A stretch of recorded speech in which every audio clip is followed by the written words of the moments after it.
சரண் Krishna YouTube சேனலுக்கு உங்களை அன்புடன் வரவேற்கின்றேன். வரக்கூடிய விநாயகர் சதுர்த்தி அன்று உங்கள் குழந்தைகளின் வாழ்க்கை சிறப்பாக இருக்க கட்டாயம் நம்ம செய்ய வேண்டிய ஒரு சின்ன சின்ன எளிய வழிபாடுகள் என்னென்ன அப்படிங்கறத பத்தி தான் இந்த வீடியோல தெளிவா நம்ம பார்க்க போறோம். நம்ம சேனல்ல உள்ள வீடியோவை ஃபர்ஸ்ட் டைம் நீங்க பாக்குறீங்க அப்படின்னா மறக்காம நம்ம சேனலை சப்ஸ்கிரைப் பண்ணி வச்சுக்கோங்க. நம்ம சேனல்ல தொடர்ந்து குலதெய்வ பதிவுகள், ஆன்மீக தகவல்கள் வந்து கொண்டே இருக்கும். வாங்க வீடியோக்குள்ள போகலாம். வளமே தருவது யாரு?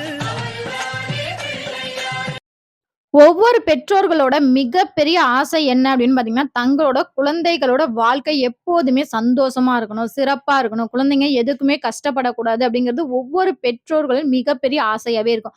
அந்த அனைத்து ஆசைகளையும் நிறைவேற்றக்கூடிய ஒரு அற்புதமான நாள் தான் வரக்கூடிய விநாயகர் சதுர்த்தி. இந்த விநாயகர் சதுர்த்தியில உங்க குழந்தைங்க கையால ஒரு சின்ன சின்ன வழிபாடுகள் நீங்க செய்யும்போது, கண்டிப்பா உங்க குழந்தைங்களுக்கு நீங்க சேர்க்கக்கூடிய செல்வங்கள் சேர்ந்து கொண்டே இருக்கும். அது மட்டும் இல்ல, குழந்தைகள் படிப்பு விஷயத்துல எந்த தடையும் வராது. அவங்க ஸ்போர்ட்ஸ் விஷயத்துல எல்லாத்துலயுமே ஒரு சிறந்த ஆளாக விளங்கி இருப்பாங்க. விநாயகர் சதுர்த்தி வரக்கூடிய வெள்ளிக்கிழமை மதியம் 2 மணியிலிருந்து சதுர்த்தி அப்படிங்கிறது நமக்கு ஆரம்பிச்சிருது. அதனால இன்னைக்கு வெள்ளிக்கிழமை சாயங்காலம் ஒரு விளக்கு ஏத்துங்க அப்படிங்கிற வீடியோ நம்ம போட்டிருக்கோம் நம்ம சேனல்ல. அந்த விளக்க உங்க குழந்தைங்க கையால ஏத்த சொல்லுங்க. அது மட்டும் இல்ல, மறுநாள் விநாயகர் சதுர்த்தி பூஜை நீங்க உங்க வீட்ல எப்போதும் போல விநாயகர் புது மண் விநாயகர் வாங்கிட்டு வந்து வைத்து வழிபாடு செய்றதுக்கு உங்களுக்குன்னு வருஷம் வருஷம் நீங்க இந்த முறையில தான் வழிபாடு செஞ்சிருப்பீங்க. அதே முறையில உங்க குழந்தைங்க கையோலயும் அழைச்சிட்டு போய் உங்க குழந்தைங்களுக்கு பிடிச்ச மாரி ஒரு விநாயகர் வாங்கிட்டு வந்து உங்க வீட்ல வைத்து வழிபாடு செய்யுங்க. அது மட்டும் இல்ல, அன்னைக்கு உங்க வீட்ல நெறைய பேர் வீட்ல குட்டி குட்டி விநாயகர் சிலையெல்லாம் இருக்கும். அந்த சிலையெல்லாம் எடுத்து நல்லா சுத்தம் பண்ணி அதற்கு சந்தன, குங்குமம் பொட்டு வைங்க. அது எத்தன சிலைகள் இருந்தாலும் சரி, அத்தனை சிலைகளுக்கும் மஞ்சள், குங்குமம் பொட்டு வச்சு அந்த மண் சிலை உங்க குழந்தைங்கள் கையால வாங்கிட்டு வந்து வீட்ல வச்சு, அதற்கு வழிபாடு செய்யும்போது, அதற்கு பிரசாதம் செய்றதா இருக்கட்டும், இல்ல பூக்களால அர்ச்சனை செய்றதா இருக்கட்டும், எல்லாத்துலயுமே உங்க குழந்தைகளோட பங்களிப்பு அப்படிங்கிறது இருக்கணும். முதல் விஷயம், குழந்தைங்க எப்போதுமே ஆரோக்கியமா இருக்கணும்.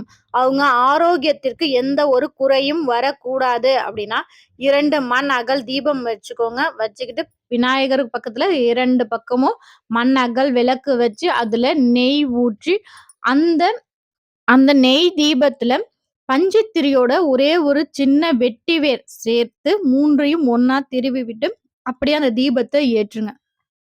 உங்க குழந்தைங்க கையால ஏத்த சொல்லுங்க. கண்டிப்பா உங்க குழந்தைகள் உடல் ஆரோக்கியம் கண்டிப்பா மேன்மையாயிட்டு இருக்கும். ரொம்ப ஒல்லியா இருக்கு, குழந்தை சத்தே இல்ல அப்படிங்கிறவங்க கூட இந்த வழிபாடு செஞ்சு பாருங்க. கண்டிப்பா நல்ல ஒரு தேக ஆரோக்கியம் அப்படிங்கிறது உங்க குழந்தைக்கு கிடைக்கும்.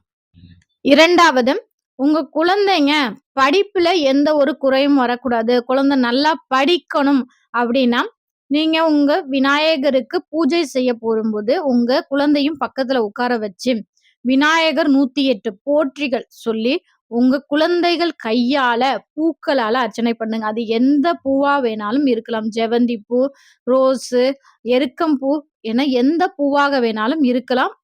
அந்த பூக்களால உங்க குழந்தைங்களும் அந்த போற்றிகள் சொல்லி சொல்லி 108 போற்றிகள் சொல்லி அர்ச்சனை பண்ணுங்க.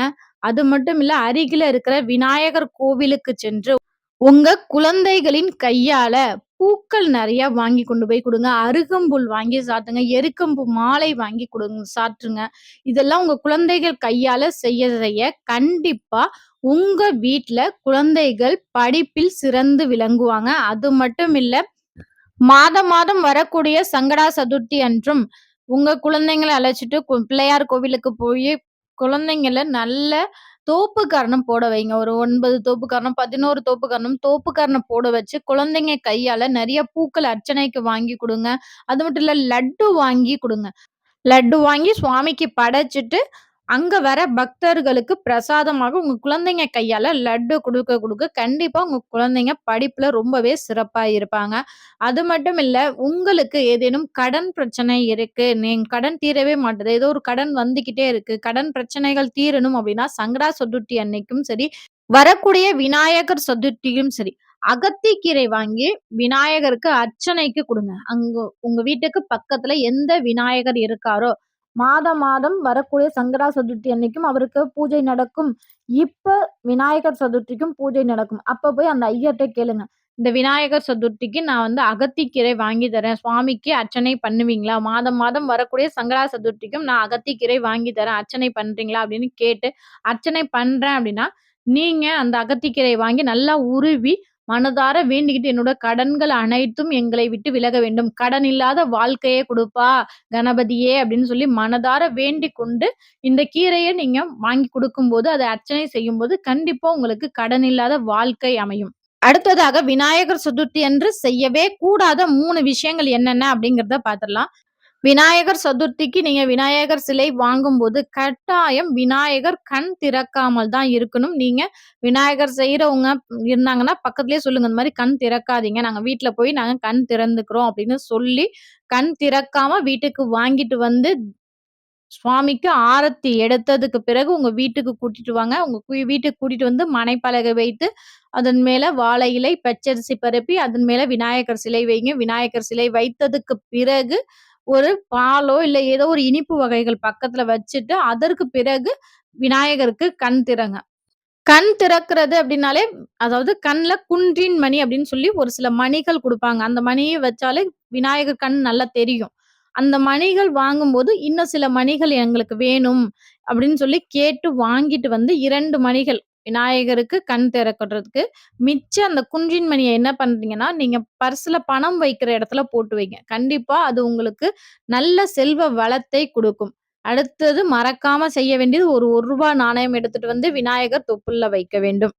அதேபோல விநாயகர் சிலை வாங்கிட்டு வந்த உடனே நேரா நம்ம பாட்டுக்கு வீட்டுக்கு எடுத்துட்டு வரக்கூடாது. அவருக்கு அ ஆரத்தி எடுத்ததுக்கு பிறகு தான் நம்ம வீட்டுக்குள்ள எடுத்துட்டு வரணும். அது எதற்காக அப்படின்னு பார்த்தீங்கன்னா, அந்த சிலைய நெறைய பேர் பார்த்துட்டு போயிருப்பாங்க. அந்த சிலையின் மேல திஷ்டிகள் நெறையா இருக்கும். அந்த திஷ்டிகளை எடுத்த பிறகு தான் நம்ம வீட்டுக்குள்ள அழைச்சிட்டு வரணும். விநாயகர் பிறந்த தினம் தான் இந்த விநாயகர் சதுர்த்தி. விநாயகர் குழந்தையாகவே நம்ம வீட்டுக்கு வர்றாங்கன்னு மனதார நினைங்க. கண்டிப்பா அந்த விநாயகர் உங்க வீட்டுக்கு வருவாங்க. உங்களுக்கு அனைத்து நல்லதையும் செய்வாங்க. அதேபோல இந்த தடவ சனிக்கிழமை விநாயகர் சதுர்த்தி வர்றதுனால, ஒருபோதும் விநாயகர் பூஜையில் இடம் பெறக்கூடாத ஒன்று அப்டின்னா, அது துளசி தான். அதனால மறந்தும் கூட துளசிய விநாயகர் பூஜையில வைக்காதீங்க. நீங்க பெருமாளுக்கு, லட்சுமிக்கு துளசி சாத்தி வழிபாடு செய்யுங்க. ஆனா விநாயகர் பூஜையில ஒரு துளசி கூட இருக்கக்கூடாது. அது உங்க பூஜைக்கான பலனையே குடுக்கவே குடுக்காது. அதனால துளசி இல்லாதவாறு பார்த்துக் கொள்ளுங்கள். 3 நாள் நம்ம வீட்ல விநாயகர் இருக்க போறாரு. 3 நாளுமே உங்களால முடிஞ்ச ஒரு சின்ன சின்ன நெய்வேத்தியங்கள், ஒரு சின்ன சின்ன பழங்கள் வைத்து விநாயகருக்கு காலை, மாலை 2 நேரம் விளக்கு ஏற்றி, தீப தூப ஆராதனை காமிச்சு, அவருக்கு நெய்வேத்தியம் வச்சு மனதார வழிபாடு செய்யுங்க. 3 நாளுமே உங்களால சின்ன சின்ன பூஜைகள் செய்ய முடியும் அப்டின்னா, தாராளமா உங்க குழந்தைகள வச்சு செய்ய சொல்லுங்க. விநாயகர் இருக்கிற 3 நாட்களுமே வீட்ல 2 நேரம் விளக்கு ஏற்ற வேண்டும். ஒரு சின்ன நெய்வேத்தியம், ஒரு கற்கண்டாவது நெய்வேத்தியமாக வைக்க வேண்டும். விநாயகரை முழு மனதோடு வணங்குங்கள். கண்டிப்பாக இந்த விநாயகர் சதுர்த்தி உங்களுக்கு மென்மேலும் நெறைய நல்ல பலன்களை ஏற்படுத்தும் சதுர்த்தியாக அமையும். அனைவருக்கும் சரண் கிருஷ்ணா யூடியூப் சேனல் சார்பாக அனைவருக்கும் இனிய விநாயகர் சதுர்த்தி நல்வாழ்த்துக்கள்.